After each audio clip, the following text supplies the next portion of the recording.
A poor homeless black girl shouts, "Don't eat that," in a restaurant full of rich and elite people, and you will not believe what her reason was. The restaurant hummed with quiet sophistication.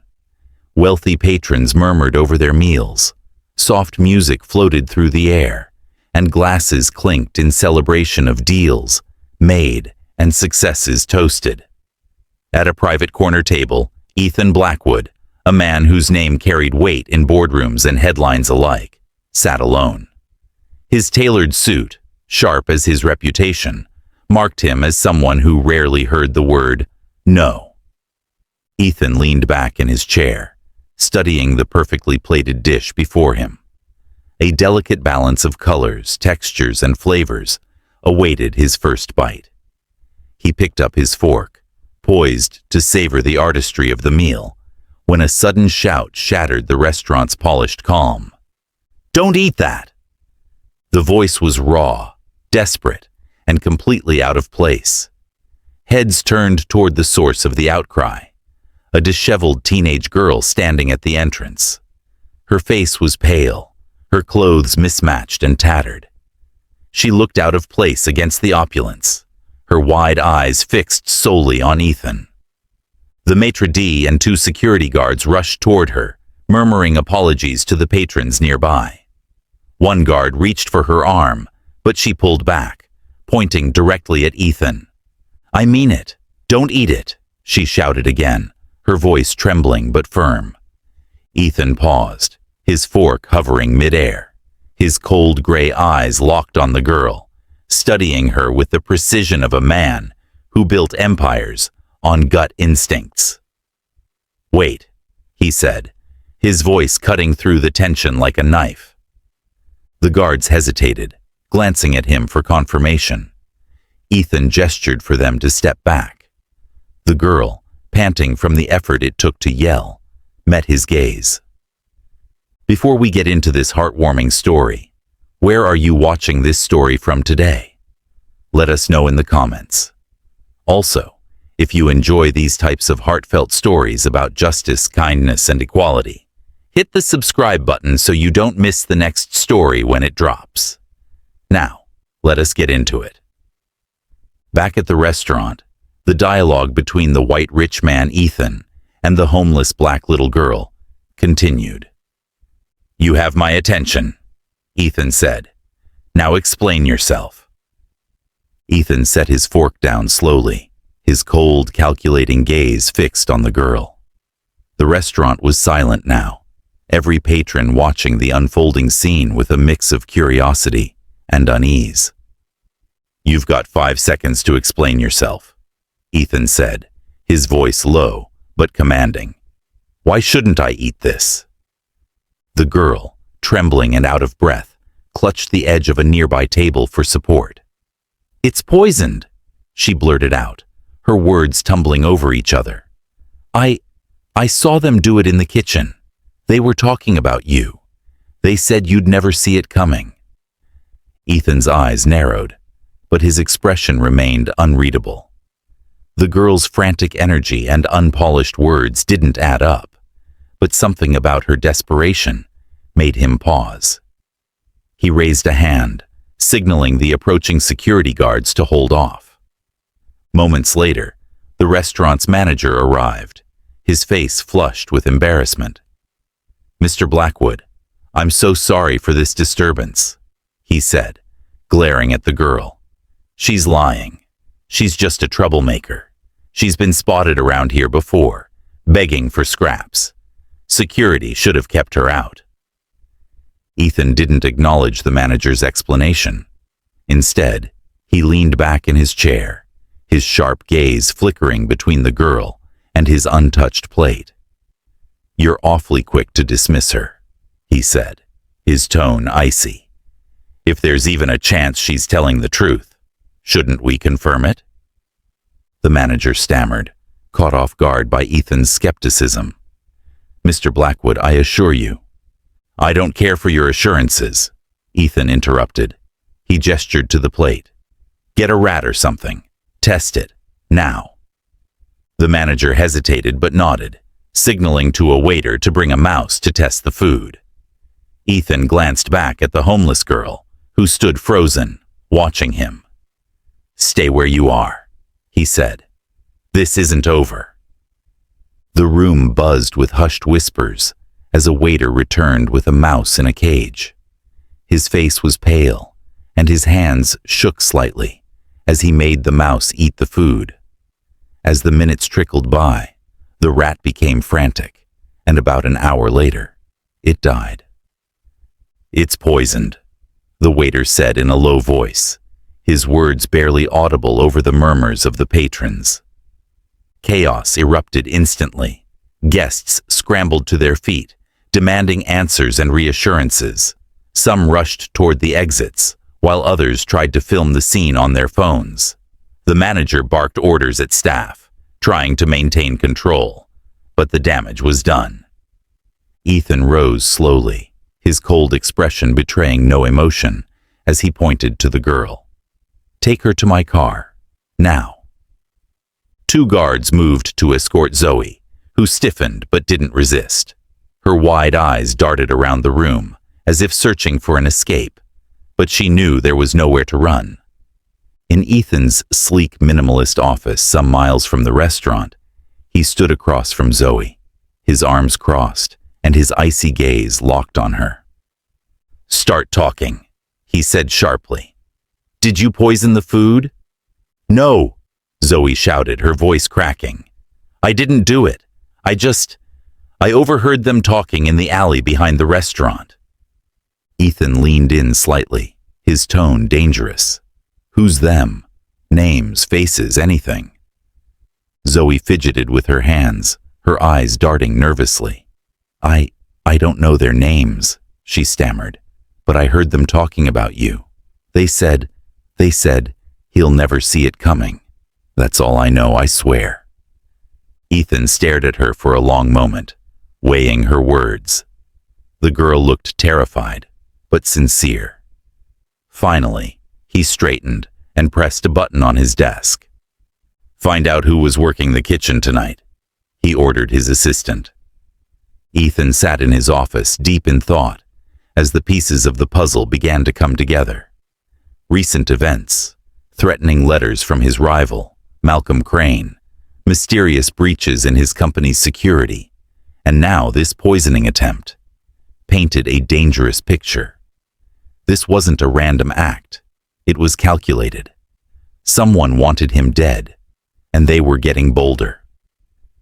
Zoe sat across from him, her hands clasped tightly, trembling as she watched Ethan's cold expression. The silence was unbearable, but she finally mustered the courage to speak. "You can't send me back out there," she said, her voice small but desperate. Ethan glanced at her, his face unreadable. "Why not?" "They'll find me if I go back," she said, her eyes wide with fear. "I wasn't supposed to hear what I did. Now that they know that I warned you, they'll kill me." Ethan studied her for a moment, his sharp gaze trying to discern if she was lying. She looked terrified, her ragged clothes and thin frame adding to her fragile appearance. "And what am I supposed to do with you?" he asked, his tone blunt.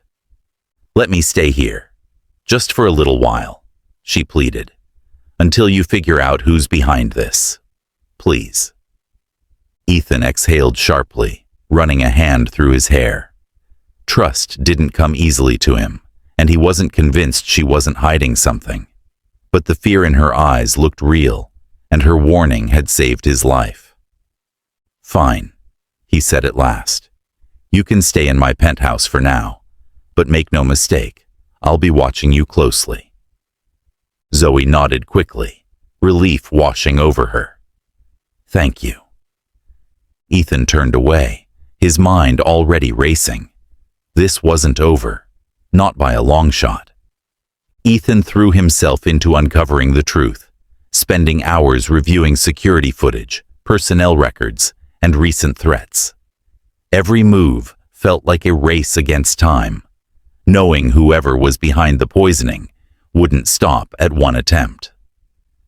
Zoe stayed in the penthouse, but he kept her under a strict watch, unsure if he could fully trust her. Do you think Zoe did the wise thing by risking her life and her safely to warn Mr. Blackwood? Would you stick your neck out for a total stranger? Let us know in the comments. Also, if you believe in kindness to all, whether rich or poor, hit the subscribe button right away. Despite her rough exterior, Zoe surprised him. She wasn't just sitting idle. She paid attention to everything. One evening, while Ethan sifted through photos of people connected to his rivals, Zoe hovered nearby, watching quietly. "That guy?" she said suddenly, pointing to an image of a middle-aged man in a suit. "I've seen him before." Ethan turned to her, skeptical. "Where?" "In the alley," she said, her voice firm. "He was talking to the others about you. I remember his face." Ethan stared at the photo, his mind racing. The man, Gerald Marks, worked for Malcolm Crane, his biggest competitor. It wasn't proof, but it was a lead. "How are you so sure?" he asked, testing her. Zoe crossed her arms. "I don't forget faces. It's a survival thing."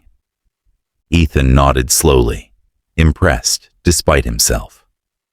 Over the next few days, Zoe continued to help in small but meaningful ways.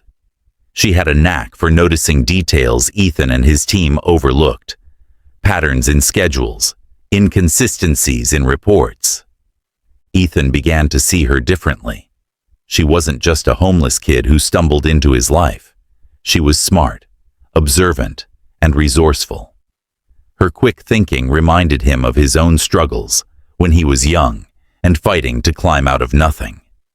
As he watched her piece together clues, Ethan couldn't help but think she was proving herself invaluable. But trust was a fragile thing, and he wasn't ready to let his guard down completely. Not yet. Looks can be quite deceiving. We should learn to not always judge a book by its cover. To show your support for Zoe, hit the subscribe button right away. Ethan woke up to an eerie silence in the penthouse. It wasn't unusual for Zoe to keep to herself, but something felt off. He knocked on her door, then opened it when there was no answer. The room was empty, no sign of her anywhere. His chest tightened as he spotted a folded piece of paper on the bed. Unfolding it, he read the hastily scrawled words. "I'm sorry. I had to leave. It's for your own good." Ethan stared at the note, anger and confusion swirling inside him. After everything, she had just left? He slammed his fist on the desk, frustration bubbling over. "Run a search," he barked at his security team over the phone. "Check every exit, every camera. Find her." Hours later, a security officer called with grim news. Ethan sat at his desk, watching the footage they'd pulled up. The grainy video showed Zoe leaving the building through a side door late at night, her hoodie pulled tight over her head. Moments later, a dark van pulled up, and two men grabbed her. She struggled, but they forced her inside before speeding away. Ethan's jaw tightened. She didn't make it out. Zoe was in danger. "Someone has her," Ethan muttered to himself. He paced the room, his mind racing. Whoever took her wasn't just after Zoe. They were after him. She was in harm's way because of him. "Trace the van," he ordered his team. "I don't care how long it takes. Find her." As the search began, Ethan felt something unfamiliar, gnawing at him. Worry. Zoe had become more than just a homeless girl who saved his life. Now, she was someone more. Someone he cared about, someone he couldn't afford to lose. Ethan's office became a war room. Maps, photos, and documents covered every surface as his team worked around the clock to track Zoe. Every lead felt like a dead end, but Ethan refused to stop. His top investigator handed him a file late one night. "We found something, sir. You're going to want to see this." Ethan opened the folder, his sharp eyes scanning the contents. The deeper he read, the harder his expression became. Zoe wasn't just some random homeless girl who'd stumbled into his life. Her father, James Crawford, had once worked for one of Ethan's subsidiaries. Years ago, James had uncovered corruption within the company and tried to expose it. Before he could go public, he mysteriously disappeared. The official story was an accident, but Ethan now saw the truth. James had been silenced. The documents revealed a trail of cover-ups, all tied to Ethan's company. And the most shocking part? Members of his own inner circle were involved, including his trusted COO, Daniel Reed. Ethan clenched his fists, anger boiling in his chest. He had built his empire on integrity and hard work, yet corruption had been festering beneath the surface, hidden from him. "She wasn't just in the wrong place at the wrong time," Ethan muttered. "She's been dragged into this because of me, because of my company. From the beginning of it all, her family. She was in the streets because of him. Fate had led her to him, and now he would make things right." The realization fueled him. "Double the efforts," Ethan ordered his team. "I don't care what it costs or who we have to take down. Find her before it's too late." The clock was ticking, and failure wasn't an option. Somewhere in the city, in all of these chaos, an abandoned warehouse loomed in the darkness, its broken windows and rusted walls casting eerie shadows.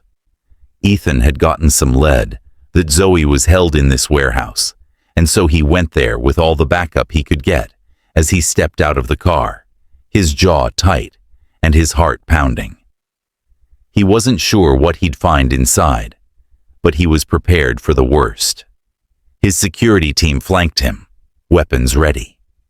They moved silently, the sound of their footsteps echoing through the empty space. From the far corner, faint voices carried through the air. Ethan signaled for his team to hold back as he approached. In the center of the room, Zoe sat tied to a chair, her face bruised, but her spirit unbroken. Standing beside her was Daniel Reed, Ethan's COO. The sight made Ethan's stomach twist. "I didn't want to believe it," Ethan said, stepping into the light. His voice was calm, but his eyes burned with fury. "You, Daniel? After everything I have done for you? Why would you stab me in the back like this?" Daniel turned to him, his expression smug. "You left me no choice, Ethan. I have asked you nicely a lot of times to let me start my own company. You wanted to keep me your slave for the rest of my life. I am not letting that happen." Ethan glanced at Zoe. She looked at him, her eyes filled with hope, but no fear. "Let her go," Ethan demanded. "This is between you and me." Daniel chuckled, shaking his head. "Oh, she's part of this now. Her father tried to ruin everything, and now she gets to pay the price." Zoe spat at Daniel, her voice sharp and defiant. "You will pay for what you did to my father." Daniel wiped his face, his expression darkening. Brave words for someone who's out of options. Ethan's team moved in from the shadows, guns raised. Ethan stepped closer, his voice cold as steel. "You made one mistake, Daniel. You underestimated me." The tension snapped as chaos erupted. The tension in the warehouse broke like a storm. Daniel reached for the gun on the table, but Ethan was faster. He kicked the table aside, sending the weapon clattering to the floor. Daniel lunged for it, but Ethan's security team moved in, forcing him to freeze.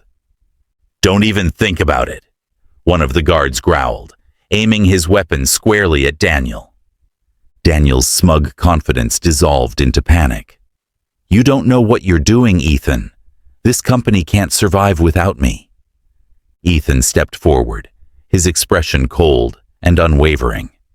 "The company will survive just fine. I can't say the same for you when you land in jail where you belong." Ethan signaled for the guards to untie Zoe. She winced as the ropes fell away, but her defiance hadn't wavered. She looked up at Ethan, her voice shaky but determined. "I knew you'd come." He gave her a rare, faint smile. "You're tougher than you look."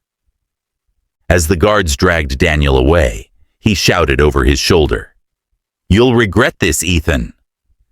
Ethan ignored him, turning his attention to Zoe. She stood unsteadily, her small frame battered, but unbroken. "You're safe now," Ethan said firmly. "Oftentimes the people we trust the most can hurt us the most. If you are enjoying this story so far and learning valuable life lessons, hit the subscribe button right away." Over the following weeks, initiated a full investigation into the corruption Daniel had overseen, rooting out those who had betrayed him. For Zoe, Ethan offered something more personal, a fresh start. He arranged for her to attend school, provided her with a safe place to live, and ensured she never had to look over her shoulder again. "You saved my life," Ethan said one day. "Now let me help you rebuild yours." Zoe nodded, her eyes filled with gratitude and hope for the first time in years. Life at the penthouse had begun to settle into a new rhythm. Zoe, still adjusting to her new life, spent her days immersed in books and classes Ethan had arranged for her. Ethan, meanwhile, threw himself into rebuilding his company, eradicating the corruption Daniel had left behind. One quiet evening, Ethan sat at his desk, reviewing reports. Zoe was nearby, curled up with a book. The sound of the intercom broke the peace. "Mr. Blackwood, a package just arrived for you," his assistant's voice said. "Send it up," Ethan replied, his focus still on the papers in front of him. Moments later, a courier delivered a plain brown box. There was no return address, only Ethan's name scrawled in neat handwriting. He frowned, setting aside his work as he opened it carefully. Inside the box was a single fork, polished and gleaming. Next to it was a small folded note. Ethan unfolded it, his sharp eyes scanning the words. "Next time, you won't have a warning." The room fell silent. Zoe glanced up, noticing the tension on Ethan's face. "What is it?" she asked cautiously. Ethan didn't answer immediately. He placed the note and the fork on his desk, his expression hardening. "It's a message," he said finally, his voice calm but steely. "From who?" Zoe pressed, her voice trembling. Ethan's jaw tightened as he looked at the note again. "I have no idea," he said. Zoe watched him, her unease growing. She knew one thing for sure. Whoever sent that package had just made a dangerous enemy. Ethan wasn't done fighting, not by a long shot. What lessons did you learn from this story? Let us know in the comments. I know you have enjoyed watching this story as much as I have enjoyed telling it. Show your support by hitting the subscribe button so you do not miss the next story when it drops. The end.